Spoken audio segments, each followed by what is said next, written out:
Good evening, welcome to TV nine super exclusive bulletin 5 at 5. Polavaram Nallamala Sagar పై వేసిన writ petition ని తెలంగాణ వెనక్కి తీసుకొని సివిల్ సూట్ ఫైల్ చేయబోతోంది. అసలు ఈ రెండిటికి తేడా ఏంటి తెలుసుకుందాం. కేంద్రం నుంచి నిధులు రాబట్టాల్సిందే, లేదంటే మీరంతా ఫెయిల్ అంటూ అధికారులు మంత్రులకి ట్రెజర్ హంట్ ఆదేశాలు ఇచ్చారు బాబు. ఆ ఫుల్ డీటెయిల్స్ ట్రాక్ చేద్దాం 5 at 5 లో. ఇక గొంతు కోసేది చైనా మాంజా అయితే ఏంటి, లోకల్ మాంజా అయితే ఏంటి, ఆ గాజుపూత మాంజాని ఆపలేరా?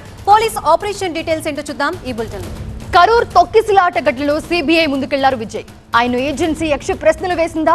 ఆయన ఏం ఆన్సర్ ఇచ్చారు అసలు?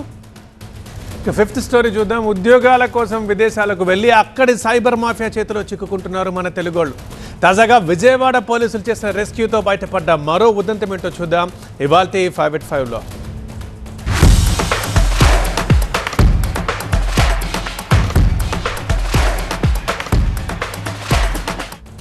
సుప్రీంకోర్టు ముందు పోలవరం నల్లమల సాగర్ పై తెలంగాణ ప్రభుత్వ అభ్యంతరాలు తెలియజేశామన్నారు మంత్రి ఉత్తమ్ కుమార్ రెడ్డి. ఆర్టికల్ 32 బదులు ఆర్టికల్ 131 కింద సివిల్ సూట్ దాఖలు చేయాలని సుప్రీంకోర్టు ఆదేశించిందని, వెంటనే ఆర్టికల్ 131 కింద సివిల్ సూట్ వేసి ఇంజెక్షన్ ఆర్డర్ కోరుతామన్నారు. నీటి కేటాయింపులు లేకుండానే నల్లమల సాగర్ పై ఏపీ ముందుకు వెళుతోందని, అందుకే పోలవరం నల్లమల సాగర్ పై న్యాయ పోరాటం చేస్తున్నామన్నారు. కృష్ణా గోదావరి జలాల్లో రాష్ట్ర నీటి హక్కును కాపాడేందుకు అన్ని స్థాయిల్లో తెలంగాణ ప్రభుత్వం పోరాడుతోందన్నారు ఉత్తమ్. గోదావరి జలాలపై ఏపీకి వ్యతిరేకంగా సుప్రీంలో ఉత్తమ్ తరపున ఘాటు వాదనలు వినిపించారు. మొత్తం 13 అంశాలను తెరపైకి తెచ్చారు. గోదావరి జల వివాద ట్రిబ్యునల్ అవార్డు ప్రకారం పోలవరం ప్రాజెక్టు ద్వారా ఏపీకి కేటాయించిన నీరు 484.5 టీఎంసీలే. స్టాప్ వర్క్ ఆర్డర్ ని ఎందుకు పట్టించుకోరని ప్రశ్నించారు. అనుమతికి మించి నీటిని ఎత్తిపోసే సామర్థ్యంతో ఏర్పాట్లు చేయటం తెలంగాణ హక్కులను భంగంగా చెప్పారు ఉత్తమ్. ఏపీ పునర్వ్యవస్థీకరణ చట్టంలోని సెక్షన్ 84, 85ల ప్రకారం అవసరమైన GRMB, KRMB, PPA, apex council నుంచి అనుమతులు తీసుకోలేదని వాదించారు. పోలవరం ప్రాజెక్టులో మార్పులు చేయడానికి కేవలం కేంద్ర ప్రభుత్వానికే అధికారం ఉంది, కానీ ఏకపక్షంగా ఏపీ మార్పులు చేసేసింది అన్నారు ఉత్తమ్. 2019 అడ్వైజరీ కమిటీ విధించిన షరతులను కూడా ఏపీ పాటించదా? ఇది కేవలం నీటి వాటాల వివాదం మాత్రమే కాదు, మార్గదర్శకాల ఉల్లంఘనపై అంశం కూడా అని వాదించింది తెలంగాణ. ముల్లా పెరియార్ కేసులో సుప్రీంకోర్టు తీర్పు కూడా సైట్ పిటిషన్ చూడాలని, ఒడిశా వర్సెస్ కేంద్రం కేసులోని తీర్పును కూడా తెలంగాణ ఏపీకి అప్లై చేయొచ్చని కూడా సూచించింది తెలంగాణ. ఈరోజు సుప్రీంకోర్టులో మా అబ్జెక్షన్స్ పోలవరం నల్లమల్ల సాగర్ ప్రాజెక్ట్కి తెలియజేశాము. సుప్రీంకోర్టు హెస్ అడ్వైజ్డ్ దట్ మీరు ఆర్టికల్ 32 ఆఫ్ ద కాన్స్టిట్యూషన్ కింద మా ముందుకు వచ్చారు. ఆర్టికల్ 32 బదులు మీరు ఆర్టికల్ 131 ఆఫ్ ద కాన్స్టిట్యూషన్ ఆ ఫామ్లో రండి, సూట్ ఫామ్లో రండి అని చెప్పి సుప్రీంకోర్టు అడ్వైజర్స్. దాని ప్రకారము మేము ఇమ్మీడియట్గా ఆర్టికల్ 131 ప్రకారం సూట్ వేసి ఈ ప్రాజెక్ట్ నిర్మాణంపై ఇంజంక్షన్ అడగబోతున్నాము. ఇప్పుడు ఇద్దరు ముఖ్యమంత్రులు వారి మాటలతో అందరం ఏకీభవిస్తున్నాం. అయినా సరే వాస్తవంగా ఆ ప్రాజెక్టుకి సిడబ్ల్యూ అనుమతి లేదు, నీటి కేటాయింపు లేదు, ఏ అనుమతులు లేవు. కానీ మరి తెలంగాణ నీటి హక్కులు కాపాడుకోవడానికి మేము లీగల్ సేఫ్ గార్డ్స్ కూడా తీసుకుంటున్నాము. చాలా స్పష్టంగా తెలియజేస్తున్నా, మరి తెలంగాణలో ఉన్న కాంగ్రెస్ ప్రభుత్వం, ముఖ్యమంత్రి రేవంత్ రెడ్డి గారి నాయకత్వంలోని కాంగ్రెస్ ప్రభుత్వం గోదావరి జలాల్లో కానీ కృష్ణా నదీ జలాల్లో కానీ ప్రతి నీటి బొట్టు, ప్రతి చుక్క కాపాడుకోవడానికి, మన నీటి హక్కులు కాపాడుకోవడానికి అన్ని స్థాయిల్లో కూడా పోరాటం కొనసాగిస్తామని చెప్పి నేను మనవి చేస్తున్నాను. చంద్రబాబు నాయుడు గారు మాట్లాడింది నేను చూసిన, కానీ వాస్తవంగా ఈరోజు సిడబ్ల్యూసి ముందు పాలమూరు రంగారెడ్డికి ఆంధ్రప్రదేశ్ ప్రభుత్వం అబ్జెక్షన్ చెప్తుంది. కృష్ణా నదిపై అన్ని ప్రాజెక్టులు అబ్జెక్షన్ చెప్పారు, గోదావరి నదిపై అన్ని ప్రాజెక్టులు అబ్జెక్షన్ చెప్పారు. మరి వాళ్ళు చెప్పిన దానికి చేసిన దానికి తేడా ఉందని మాత్రం స్పష్టంగా తెలియజేస్తారు.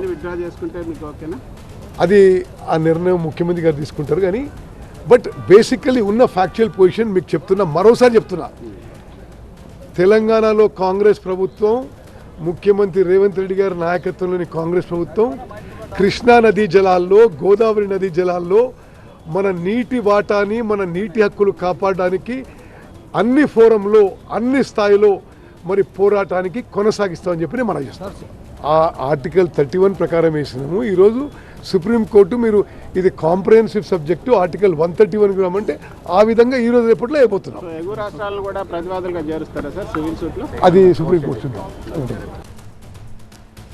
తెలంగాణ ఇప్పుడు సివిల్ సూట్ ఫైల్ చేయబోతోంది. అసలు సుప్రీంకోర్టు ఏం చెప్పింది? మరిన్ని వివరాలు మా ప్రతినిధి ప్రభాకర్ని అడిగి తెలుసుకుందాం. ప్రభాకర్, ముందుగా ఒక విషయం చెప్పండి, రిట్ పిటిషన్ కి సివిల్ సూట్ కి డిఫరెన్స్ ఏంటి? రైట్, ఇంతకుముందు ఉత్తమ్ కుమార్ రెడ్డి చెప్పారు ఇది ఒక కాంప్రహెన్సివ్ సబ్జెక్ట్ ఇదంతా, సో అందుకని సివిల్ సూట్ ఫైల్ చేయమని సుప్రీంకోర్టు చెప్పిందని. ఎగ్జాక్ట్గా ఇప్పుడు ఈ ఇష్యూ అంతా దాని సెంట్రిక్గానే జరుగుతుంది. ఆర్టికల్ 32 ప్రకారం వీళ్ళు రిట్ పిటిషన్ ఫైల్ చేశారు. రిట్ పిటిషన్ పరిధి చాలా చిన్నది. ఇట్లాంటి కేసులలో సివిల్ సూట్స్ వేస్తే మాత్రమే దాని విచారణ పరిధి ఎక్కువగా ఉంటుంది. Court can hear exclusive matters and ఈ ఒక్క మ్యాటర్నే ఎక్స్క్లూజివ్గా వినడానికి అవకాశం ఉంటుంది. సో దానివల్ల సివిల్ సూట్ ఫైల్ చేయమని లాస్ట్ మండే హియరింగ్లో సుప్రీంకోర్టు చెప్పింది. సో దాంట్లో భాగంగానే మీడియేషన్ కూడా అనుకూలంగా ఉంటే చెప్పండి అంటూ కూడా సుప్రీంకోర్టు వ్యాఖ్యానించింది. సో ఈరోజు వీళ్ళు వేసిన తెలంగాణ ప్రభుత్వం వేసిన రిట్ పిటిషన్ను విత్డ్రా చేసుకొని సివిల్ సూట్ ఫైల్ చేయమంది. జనరల్గా సివిల్ సూట్స్ ఎప్పుడు వస్తాయంటే సివిల్ సూట్స్ రాష్ట్రాలకు మధ్య వివాదాలు తలెత్తినప్పుడు, అంటే స్టేట్ వర్సెస్ స్టేట్, అట్లాగే స్టేట్ వర్సెస్ యూనియన్ సెంట్రల్ గవర్నమెంట్తో ఇష్యూస్ తలెత్తినప్పుడు, అట్లాగే స్టేట్ వర్సెస్ మల్టిపుల్ స్టేట్స్, ఒక రాష్ట్రానికి ఇంకొన్ని రాష్ట్రాలతో వివాదాలు ఉన్నప్పుడు ఆ వివాదాలను పరిష్కరించుకునేందుకు సివిల్ సూట్స్ చేస్తారు. దాంతోపాటుగా మల్టిపుల్ స్టేట్స్ వర్సెస్ యూనియన్, ఇట్లా చాలా ఈ దీంట్లో పనిచేస్తుంది. ఈ బౌండరీస్లో ఈ సివిల్ సూట్ అనేది పనిచేస్తుంది. సేమ్ రెమెడీ ఇప్పుడు తెలంగాణ ప్రభుత్వానికి చేయాల్సిందిగా సుప్రీంకోర్టు ఆదేశించింది. గతంలో ఒక డ్యామ్ విషయంలో కూడా state of Tamil Nadu versus state of Kerala కూడా ఇదే సివిల్ సూట్ను ఫైల్ చేయమని సుప్రీంకోర్టు చెప్పింది. సో అది వెంబటే దానికి పరిష్కారం దొరికింది. సో ఇప్పుడు కూడా నల్లమల సాగర్, పోలవరం నల్లమల సాగర్ కానీ Banakacherla Godavari link, GB link, so ఈ అబ్జెక్షన్స్ ఏవైతే తెలంగాణ రేట్ చేస్తుందో ఇవి ఇంటర్ స్టేట్ డిస్ప్యూట్స్గా ఉన్నాయి. సో దీంట్లో కర్ణాటక అట్లాగే మహారాష్ట్ర కూడా ఇంక్లూడ్ అవుతున్నాయి గోదావరి వాటర్స్లో, అట్లాగే కృష్ణా వాటర్స్లో. సో ఇప్పుడు వీళ్ళు ప్రధానంగా ఫైల్ చేస్తుంది గోదావరి వాటర్స్ కాబట్టి దాంట్లో రెండు రాష్ట్రాలు కూడా ఇంక్లూడ్ అయ్యే అవకాశం ఉంది. కాబట్టి సివిల్ సూట్ ఫైల్ చేస్తే ఎక్కువగా దీనిపైన విచారించడానికి వీలవుతుంది అనేది సుప్రీంకోర్టు భావించిన నేపథ్యంలో ఇప్పుడు తెలంగాణ ప్రభుత్వం సివిల్ సూట్ ఫైల్ చేయబోతుంది. Right Prabhakar, thank you for joining. Coming to second news, pre budget సమావేశంలో అధికారులపై సీఎం చంద్రబాబు సీరియస్ అయ్యారు. కార్యదర్శులందరూ వారి శాఖల్లో కేంద్ర ప్రయోజిత పథకాల నిధులు ఎందుకు ఖర్చు చేయడం లేదని ముఖ్యమంత్రి మండిపడ్డారు. ప్రతి విషయంలో మీకు పదే చెప్పాలా అంటూ ఆగ్రహం వ్యక్తం చేశారు. ఈ నెల 15న డెడ్ లైన్ అని చెప్పినా ఎందుకు ఖర్చు చేయడం లేదంటూ సీరియస్ అయ్యారు సీఎం. మీకు ప్రజల సొమ్ము మురిగిపోయేలా చేసే హక్కు ఎవరిచ్చారంటూ అధికారులను ప్రశ్నించారు సీఎం. ఈ నెలాఖరులోగా కేంద్ర ప్రయోజిత పథకాల నిధులు తీసుకొచ్చి ఖర్చు చేయాలని మంత్రులు, అధికారులకి సీఎం చంద్రబాబు బిగ్ టాస్క్ విధించారు. ఈ టాస్క్ కంప్లీట్ చేసేందుకు నెలాఖరు వరకు డెడ్ లైన్ ని ఖరారు చేశారు. ఈ నెల 15th లోపల ఖర్చు పెట్టాలని చెప్పి అంతేనా చెప్పాను లాస్ట్ కలెక్టర్స్ కాన్ఫరెన్స్ లో. 15th ఇది డెడ్ లైన్.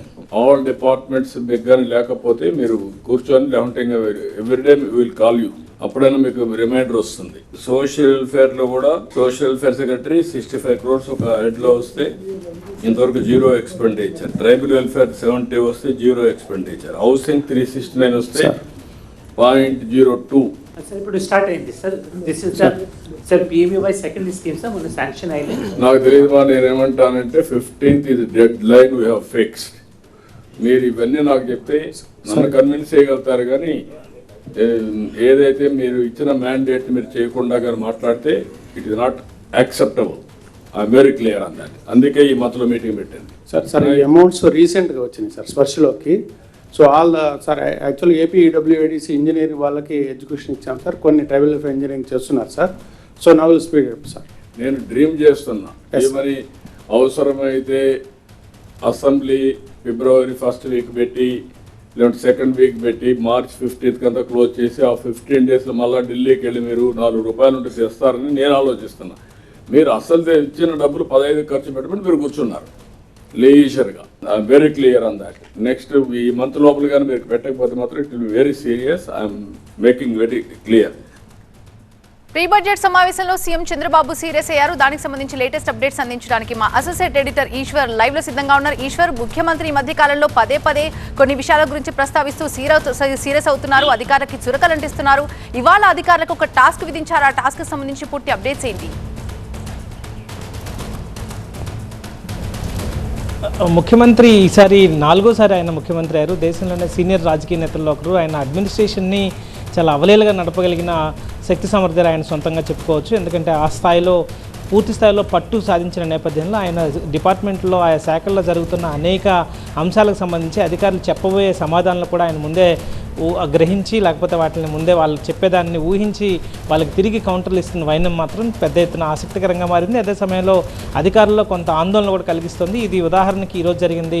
కేంద్ర ప్రభుత్వ ప్రాయోజిత పథకాల నుంచి చాలా నిధులు రాష్ట్రాలకు వస్తుంటాయి. వాటిని ఖర్చు చేయకపోతే తిరిగి కేంద్రానికి వెళ్ళిపోతుంటాయి. కానీ వాటిని వినియోగించుకోగలిగితే అదనపు నిధులను కూడా కోరే అవకాశం ఉంటుంది. కానీ వాటిని వినియోగించుకోకపోతే తిరిగి మళ్ళీ వాటిని ఎక్స్టెన్షన్గా నిధులు అడగడానికి కుదరదు. సో ఈ విషయాన్ని గతంలో కూడా ముఖ్యమంత్రి చెప్పారు. ఈసారి వాటిని ఖర్చు చేయకపోవడం పట్ల చాలా సీరియస్ అయ్యారు. వాటికి డెడ్ లైన్ పెట్టారు.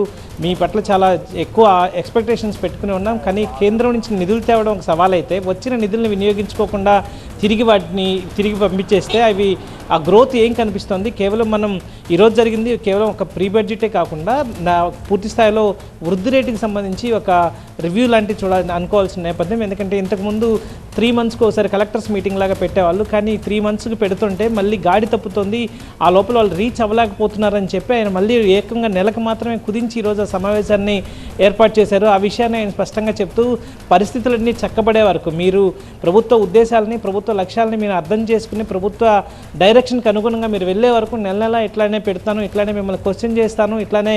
ఎందుకంటే కేవలం గ్రోత్ అనేది పేపర్లో కనిపిస్తే సరిపోదు, ప్రాక్టికల్గా గ్రౌండ్ అవ్వాల్సిన అవసరం ఉంటుంది. మీరు డేటాకి సంబంధించి చాలా రియల్ టైం డేటాని అప్లోడ్ చేయాల్సి ఉంటుంది. చాలా జిల్లాల్లో ఇంకా డేటా కూడా అప్లోడ్ చేయలేదు.